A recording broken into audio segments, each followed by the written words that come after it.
Alors dans cette vidéo, on va voir comment faire sur PowerPoint 2013 un exemple de défilé d'arguments. Quand je dis défilé d'arguments, je vous ai fait deux versions, une version 1 et une version 2. La version 1, au clic, vous avez une forme qui apparaît en effet balayé et une zone de texte associée. Et à chaque clic, vous avez votre zone de texte qui apparaît. Ça peut être utile en présentation PowerPoint lorsque vous avez des arguments à énumérer. Donc pour le côté design de votre présentation, vous pouvez ajouter une forme. Et une version 2 beaucoup plus light, avec deux formes d'un côté qui se balayent et deux formes de l'autre. Comment je peux faire cette animation? La première chose à faire, c'est de créer la forme que l'on souhaite ici. Donc vous allez dans l'onglet insertion et vous faites la forme. Alors vous pouvez choisir ici une larme ou tout autre symbole que vous souhaitez. Par exemple, on peut prendre une forme en L, et cette forme en L, on peut la dessiner comme ceci. Vous avez les outils de dessin qui apparaissent et ici on peut mettre la dimension que l'on souhaite en hauteur et en largeur.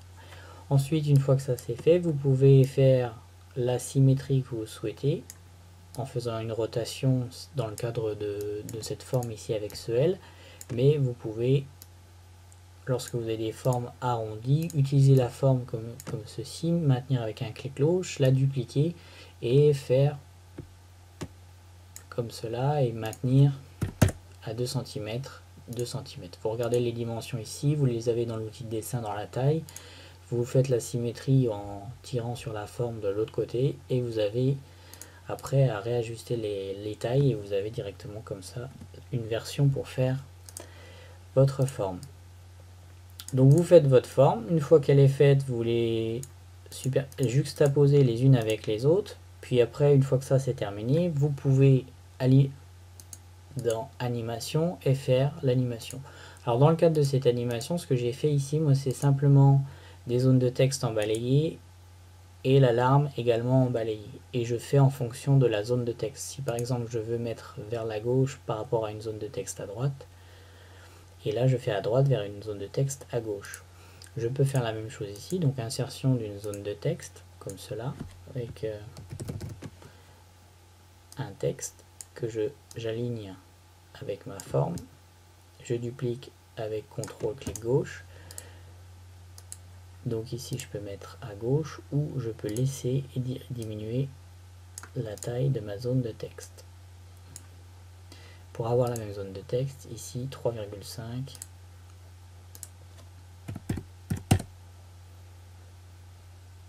Bien sélectionner la zone de texte comme cela. Bien mettre également la virgule et non le point comme ceci. 3,5. Voilà. Une fois que ça c'est fait, vous pouvez faire l'animation de type balayé. Donc vous sélectionnez vos formes, vous faites ajouter une forme et vous faites balayer. Après, vous avez la possibilité de faire un balayé avec les options d'effet. À partir ici, on va faire de la gauche. Et la zone de texte, on va faire la même chose, option d'effet, à partir de la gauche. Ce qui donne ceci. Et après, il suffit de faire la même chose pour cette forme en ajoutant un effet de balayage. Et par contre, clic droit, et là vous pouvez le faire à partir de la droite. Ce qui donne ceci. À gauche, à droite. Et ici vous sélectionnez les deux formes, pareil.